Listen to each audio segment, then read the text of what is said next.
भूमि स्खलन क्यों होता है, उसके लिए क्या कारण उत्तरदायी हैं?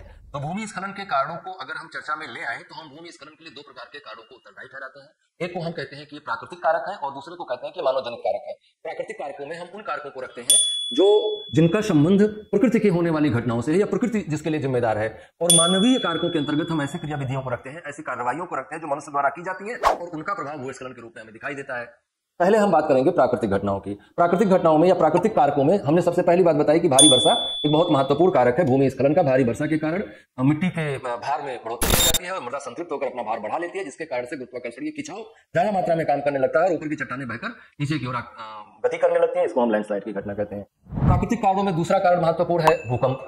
भूकंप जो है वो पृथ्वी को कंपित करता है, जिसके कारण से कई बार पृथ्वी के अंदर दरारें उत्पन्न होती हैं, और अगर ये भूकंपीय घटना किसी पर्वतीय प्रदेश में होती है तो कंपन के कारण से भूमि स्खलन की संभावना भी बढ़ जाती है, लैंडस्लाइड के करने की संभावना भी बढ़ जाती है। इसके अलावा क्षरण भी एक बहुत बड़ा कारण है, अपक्षयन भी एक बहुत बड़ा कारण है लैंडस्लाइडिंग का।